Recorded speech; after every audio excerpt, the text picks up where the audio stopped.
conversation begins between clan leaders discussing how to handle relations with other clans.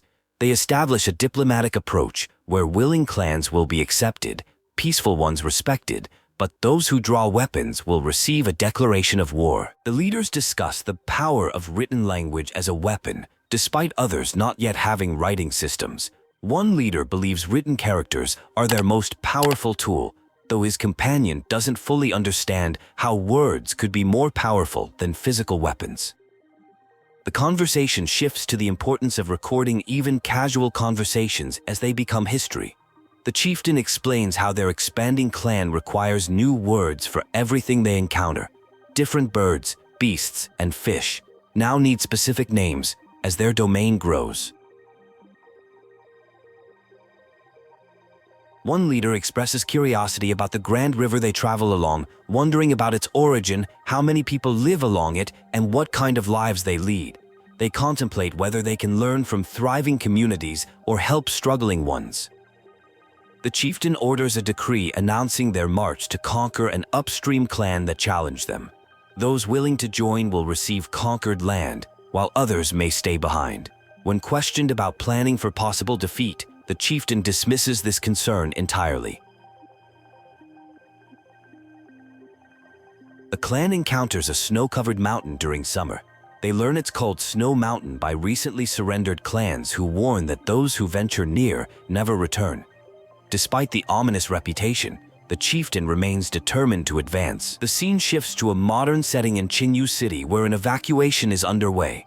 The once bustling streets are now deserted, with someone noting that the evacuation of the outer city is complete, while the mountain evacuation continues with more difficulty. A character named Tang Su receives a call while patrolling the business district. They report that the evacuation is complete and are instructed to meet important visitors who have been allowed into the restricted city, suggesting these guests have special significance. A dense cerulean vapor appears, posing a threat to those who breathe it in.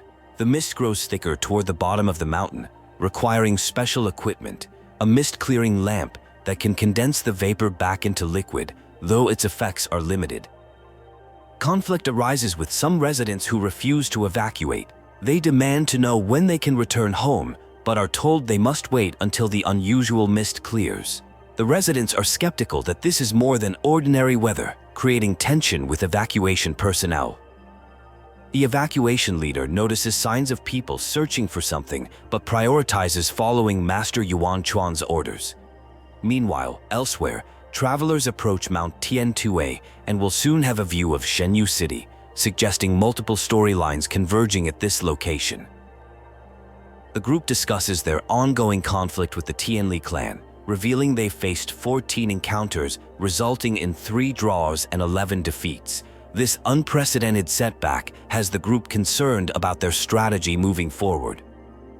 Scouts report that the Tianli clan are natural hunters with exceptional combat skills. Many other clans have refused to join the fight against them due to fear of their strength. Despite suggestions to retreat, the leader remains determined to continue the confrontation. The group identifies the Tianli's main advantage, their mysterious Cerulean weapons. These weapons, unlike anything they've encountered, cut through flesh and bone effortlessly. Some believe dark magic empowers these weapons, though others dismiss such claims as superstition. They discuss the Tianli's leader known as the Lord of Weaponry, who reportedly crafted the first Cerulean weapons. Despite numerous clashes, they've been unable to capture even a single Tianli weapon, making their technology a coveted mystery. Jixia reveals an injury on their shoulder from a recent encounter. Despite concerns, they refuse medical help, preferring to tend to the wound themselves. In a surprising turn, Jixia presents a captured Tianli weapon, suggesting it likely belonged to their leader. The scene shifts to new characters arriving at an unfamiliar location.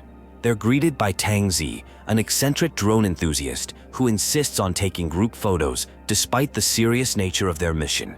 She's tasked with escorting them into the city. Tang Zi explains she was sent by Master Yuan Quan to escort the visitors due to the dangerous situation in the city. The visitors mention they've stabilized a crisis in Songlin City, but need to address the root problem in this location to ensure lasting peace. The group encounters a man from the Tianli clan who appears mysteriously in the mist. Tongzi explains they're an ancient clan in Qingyu city, and Master Yuan Quan has instructed them to respect the clan's decisions unless the situation becomes dire. A Tianli clan member explains they remained in the dangerous city because a child from their clan wandered off. Despite the risks, the group agrees to help find the missing child, navigating through dense mist using special purifiers. After rescuing the child, the Tianli clan member invites them to their home as thanks. When urged to evacuate the city, he refuses, explaining their duty to protect their ancestral homeland. Tangzi reveals that Master Yuan Quan believes the Tianli can protect themselves. Tongzi shares legends about a mystical crane associated with Jixia's kingdom. The crane was believed to be immortal, with feathers that changed color every 500 years. After Jixia's disappearance, the crane vanished, though its calls are still supposedly heard in the mountains. The Tianli clan member offers to give the visitors a tour of the royal palace once the current crisis is resolved. He explains that while tourists must purchase tickets, the Tianli clan enjoys free access to all attractions in Qingyu city due to their long-standing presence. A plan is devised to allow outsiders to enter as relatives through what's called flexible kinship. The reasoning is that since they saved a boy's life, they're essentially godparents, making them relatives of the Tianli clan. The journey of a Tang sect disciple as a Tianli clan member in Qingyu city begins. There's discussion about traditional Tianli handicrafts, with the revelation that most souvenirs sold as handmade are actually mass-produced in factories. The conversation shifts to bronze wares in the antique market. While made of real bronze with classical designs, their authenticity as genuine antiques is questionable. The focus is more on creating the right aesthetic than historical authenticity. The unique weapons of the Tianli people are noted. Tradition is extremely important to this ancient tribe, who have remained in Qingyu city since its construction, forbidden by their ancestors from leaving. A concerning discovery is mentioned. Some beasts have developed metal scales, though most still appear normal aside from unusual size and coloration. This revelation seems to trouble the Tianli clan member. The group decides to visit the Tianli place to learn more about the metal-scaled beasts. Their host assures them of the walkway's sturdiness, claiming it can bear tons, though one person expresses doubt about the traditional craftsmanship. Suddenly, the ground shakes and debris falls. The group rushes toward the ancestral mansion while facing dangers. Someone runs low on ammunition as they defend themselves against attacking creatures. Relief comes when the patriarch of the Tianli clan arrives. He's introduced as Li Ji, described as perhaps unremarkable in other talents, but second to none when it comes to fighting. He thanks the outsiders for saving his people. A tense scene unfolds as archers prepare for a potential threat. Someone recites a poem about blooming vetch, speaking of a lover's promise and lingering fears about their absence as year's end approaches. A stranger approaches who identifies herself as Xixia, chieftain of the Shi clan. Despite being surrounded by archers, she remains calm and introduces herself to the Tianli clan patriarch, noting that their hostile welcome isn't proper hospitality. Xixia presents an arrowhead as a gift, though it's revealed to be one the patriarch had lost in battle. They've clashed 27 times before, with this arrowhead once lodged in the patriarch's shoulder. Jixia proposes a truce between their clans. Though her people may have inferior weapons and armor, she points out they have vast lands and numerous people. She warns that while the Tianli may win many battles, one defeat could cost them everything. The vetch mentioned in Cixia's earlier song is explained as a purple-flowered plant growing where the great river flows. It represents the vast territory her people claim, from endless winterlands to warmer southern regions. Xixia explains that both sides are suffering from the ongoing conflict. Her people long for home, and she seeks to end the war for mutual prosperity and coexistence rather than obliteration of either side. The Patriarch agrees to end the war under one condition: a final showdown between just the two leaders. If he loses, his people will yield. If Xixia loses, her people must leave and never return. They seal this pact with 3 claps. Learning that Xixia's sword was broken in their last encounter, the Patriarch offers her a Cerulean crystal sword, refusing to take advantage of her disadvantage. A fierce duel ensues between the two leaders. Back in the present timeline, guests are welcome to stay at the Tianli clan's lodging until the fog lifts. It's revealed that some clan members are trying to modernize by creating a Tianli B&B to showcase their cultural heritage. The guests are asked to excuse the Patriarch's poor attitude, described as going through a rebellious phase. There's discussion about turning ancient cabins into a restaurant, though dealing with cultural preservation regulations is challenging.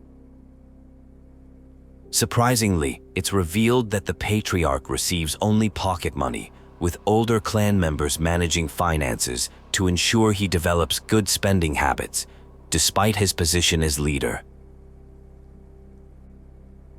The mansion is located halfway up a mountain with a special water system. The Tianli clan sources water independently, as their ancestors strictly forbade drinking from the Tianchi Lake. Their ancient water canals are now protected cultural relics. Modern convenience has replaced traditional water systems in Qingyu City. While ancestors worked hard to establish water pipes, residents now avoid using water from the Tianchi Lake, preferring other sources.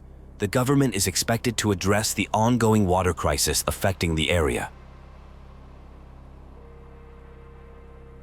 An ancient mansion stands as a testament to Qingyu City's history. Built during the time of their first forefather Li Jun, who served as regent when Jixia unified the land, the mansion has survived numerous disasters. Despite attempts by emperors to relocate them, the clan has remained steadfast in Qingyu City as decreed by Li Jun. Visitors exploring the area are warned by a guard to avoid the back of the mountain, which is considered sacred to the clan.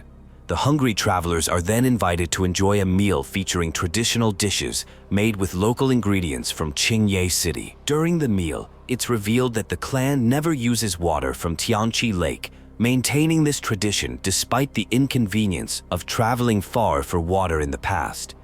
This peculiar rule sparks curiosity about other unusual customs maintained by the clan's ancestors. The host explains their clan's controversial view of Xixia, commonly regarded as humanity's first ancestor. According to their oral tradition, Xixia betrayed their ancestor Li Jing, leading to his death and subsequent oppression of the Tianli clan. This version contradicts official historical records maintained by the Ji clan. Unable to sleep, the visitors take a nighttime stroll and hear strange sounds coming from the back of the mountain. Following small footprints, they encounter a child who has sneaked out due to boredom and curiosity about strange noises behind a forbidden gate. A clan member named Leecher confronts the visitors for trespassing on sacred lands. They witness animals with metallic features and green eyes, suggesting something unusual is happening at Mount Tianshui. Leecher warns them about wandering freely within clan territory. A child named Brother Che, who is also the Patriarch, appears and claims to be playing hide-and-seek with the guests. Despite the awkward situation, Leecher decides to escort everyone back to their rooms, noting the brightness of the Big Dipper and the clearing mist. A flashback reveals a conversation about the Big Dipper constellation, explaining how it guides seasonal activities and navigation. The speakers discuss weapon crafting in a Cerulean crystal sword, suggesting a deep history between them. After leaving the clan, the visitors discuss unusual sightings, including a giant crane. The head librarian notes something extraordinary about the Tianli people. They can perceive anomalies that normal people rationalize away, such as seeing crystalline growths on contaminated animals instead of merely a green tint. The travelers encounter dense mist and activate purifiers to clear their path. One character demonstrates skill with a mist-clearing lamp, which is then gifted to them.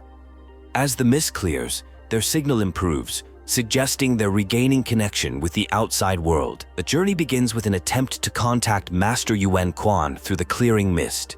After several tries, communication is established. Tangzi reports their need to seek refuge at the Tianli clan due to cerulean vapor and rampaging beasts.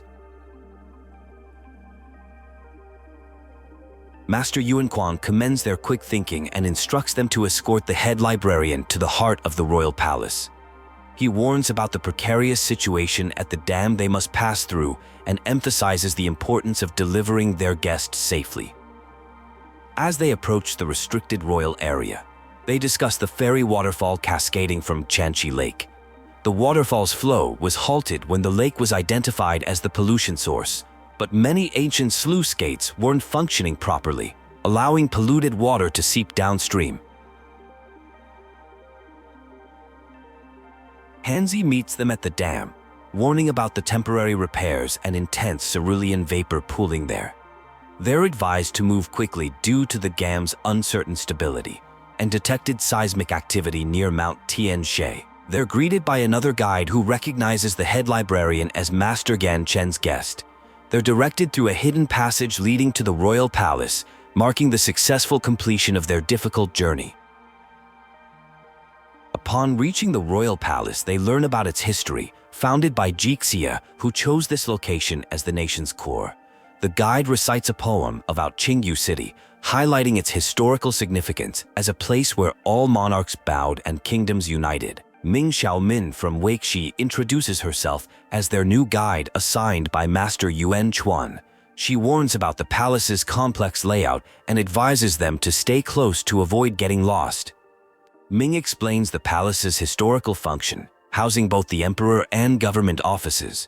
She points out various pathways leading to significant locations, like the Lake Observation Pavilion and Royal Library, noting that some routes are now submerged due to neglect. Ming reveals her expertise in folklore and relic research, specializing in Qingyu city's ancient history. Despite Tangzi's attempts to interest her in Shu customs research, she dismisses him, suspecting he only wants publicity. They arrive at Tianli Lake, where Master Yuan Quan awaits Zero. The escorts announce they won't be accompanying them further as they've reached their destination. The scene shifts to a conversation about how the mountain view has changed. Once cold and natural with only stars and river visible at night, it's now illuminated. While initially resistant to this change, the Tianli people are beginning to accept the new landscape. The conversation reveals the impressive size of the clan, over 700,000 people, including farmers, elderly, and children. They've united with 147 clans, 325 families, and 864 bloodlines across 1,900 miles, though occasional tensions arise between the different groups. The leadership dynamics between Jixia and Sanglo are discussed. While Sanglo handles the detailed management and numbers, Jixia focuses on strategic decisions about when to advance, pause, fight, or rest, though he sometimes wonders if Sanglo might be better suited for leadership. Agricultural planning is discussed, including newly cultivated fields and the challenges of clearing wasteland. It takes 5 strong laborers about 10 days to clear an acre, with a shortage of oxen slowing progress. The possibility of using cerulean crystals to craft farming tools is proposed. The journey continues up a seemingly endless mountain. As they ascend, they notice increasing amounts of cerulean crystal fragments, from tiny pieces at the base to egg-sized chunks higher up. This reveals they're heading toward a rich vein of cerulean crystals. It's revealed that the Tianli clan has guarded this crystal mine for generations. Only during the current leader's reign did they begin crafting weapons from the crystals. The leader explains these powerful materials shouldn't fall into the wrong hands, but is sharing this secret as repayment for farming knowledge. They finally arrive at Tianli Lake, a breathtaking location that serves as the source of the Cerulean crystals. The name earns appreciation from the visitors as they take in the magnificent scenery of this closely guarded treasure. A discussion takes place about adjusting to new neighbors with multiple clans living together. The mountain view has changed dramatically, with lights now visible where once there were only stars and the river. The chieftain suggests establishing a settlement on the mountain to Sagnuo. Lycan questions this decision, wondering if building at the mountain's base might be more practical for people unaccustomed to mountain life. The chieftain acknowledges potential conflicts between clans and decides to pause further exploration. They need time for people to become acquainted. Despite potential clashes, the sentiment is that arguing at home is better than having no home at all.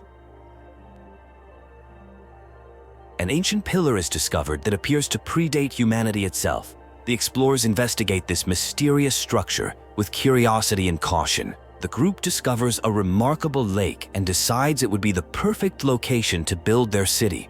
The chieftain gives approval to establish their settlement around this body of water. The librarian of the Library of Babel meets with Yuan Quan of Weishi. They discuss the collapse of the Tower of Babel and how the Cerulean water crisis has limited their ability to help stranded Emian people. Yuan Chen expresses concern about Zhangling's city being cut off from the main timeline, attributing this anomaly to the Library of Babel's influence. Despite this concern, the detachment offers some respite during the ongoing crisis. The librarian reveals that Fenglin is actually Jixia, the first emperor of Qian and architect of the palace, city, and realm. This revelation shocks those present, as Jixia has apparently lived through multiple epochs. Discussion turns to Jixia's grand schemes and potential connection to Nemesis as an apostle known as the Sower. The librarian believes Jixia is too powerful to truly serve Nemesis and is likely using them for his own purposes. Seismic activity at Mount Qianshe interrupts their conversation. A crucial supply kit containing testing equipment for dam repairs has been lost. Without it, they cannot detect hidden flaws in the dam structure, putting them at risk. The librarian reveals they are standing directly above a beacon called the Dragon Pillar at the bottom of Tianli Lake. The lost kit contains a device that restricts the beacon's influence from spreading. Ming questions involving the head librarian from Emian in Wei Shi's internal matters. Yuan Quan cryptically suggests the librarian isn't truly an outsider and that ancient secrets might be revealed with the emperor's blessing. The scene shifts to the founding of the Xia Dynasty. The artisans have completed building a new city, and it's time for people to move in. Sang Luo suggests they need a grand ceremony to mark this unprecedented founding of a kingdom. A discussion ensues about finding a more appropriate title than Chieftain for the unifier of the world. The current title seems insufficient for such a momentous achievement. Preparations for establishing Xia are underway. Craftsmen are creating ceremonial items using cerulean crystals. A jade seal is presented as the emperor's official seal and token to prevent fake decrees from being issued. The former chieftain expresses concern that things are becoming too complicated. Sang Nuo corrects him, insisting on formality and reminding him that he's no longer just the chieftain of the Ji clan, but now holds a more significant position. The emperor and advisors discuss crucial laws and regulations that bind everyone, including the ruler. The emperor expresses concern about commoners' protection, proposing a new clause requiring imperial approval for conflicts and establishing a system for commoners to report grievances up the chain of command. Plans for an upcoming ceremony are discussed, including accommodating vassals traveling from distant lands. The emperor proposes building a bridge over a waterfall, reasoning that the palace is too isolated from common people and that rulers should be visible to those they govern. The emperor confides about the exhausting nature of rulership, expressing gratitude for Song Lo sharing the burden.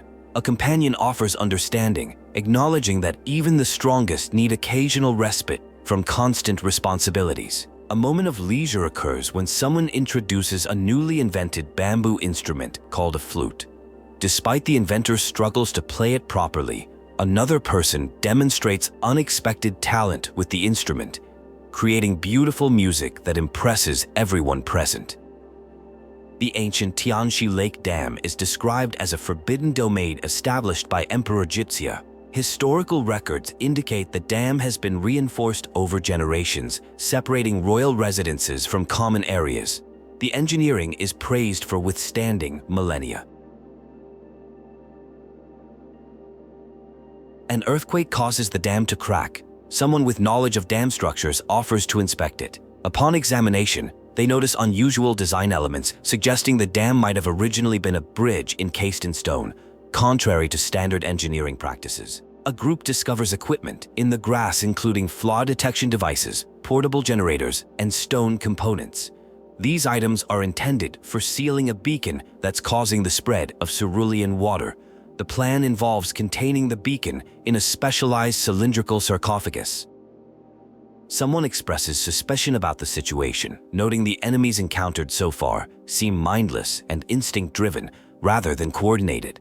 They question why action wasn't taken sooner and observe the apparent lack of a mastermind behind the chaotic events. The head librarian contemplates the dam's history, suggesting that if it was indeed originally a bridge, Tianli Lake's water once flowed freely for all. They speculate that a significant shift occurred when a dynasty altered rules, establishing barriers for ceremonial purposes. Jixia appears contemplative about leaving. Someone shares tales of distant lands, including Kunlun Mountain in the west, the dark Yuan Sea, and beliefs about the world's boundlessness, where the great river connects to the Milky Way. A profound conversation unfolds about the emperor's freedom to leave. One person observes that the emperor has lost the spark in their eyes, becoming worn down by responsibilities, despite successfully uniting tribes into a kingdom and setting it on a stable path. The emperor acknowledges the exhaustion of rulership but questions who else could bear such weight. They worry about burdening Song Luo with political complexities and fear the kingdom would descend into chaos if the emperor disappeared, with vassals potentially fighting for power. A surprising offer emerges when someone suggests taking the emperor's place, allowing them freedom to leave the city. This person expresses confidence in their ability to govern after years of observing court proceedings, noting they wouldn't face the same loneliness as the current emperor. A conversation unfolds about an emperor who claims to be too busy rather than lonely. Someone suggests that if the emperor remains where they are, they'll never have free time, but accepts this choice, promising to have Tianli artisans craft a magnificent tombstone when the emperor tires. Legion, the Lord of Weaponry, takes solemn vows to serve as regent in the emperor's absence. He pledges to be just and faithful, promising that the Tianli clan will remain in Qingyu city and dedicate themselves to the people of Xia and the world. The emperor explains the burden of carrying the kingdom's grievances before passing governance to the regent. Jixia, presumably the emperor, admits to handing over quite a mess, but encourages the regent to continue the formalities despite finding them excessive. The emperor encourages Jixia to explore uncharted corners of the world, to journey to the source of the river and the land where the sun sets. A royal decree formally appoints Li Jun, patriarch of the Tianli clan, as regent with complete authority over governmental matters. Li Jun receives a special seal crafted by historian Sang Luo, mirroring the emperor's own seal. Inscribed with justice of the world, it symbolizes the regent's authority to exercise the emperor's power in his absence. Chaos erupts as people beg the patriarch for help against attacking beasts from different directions.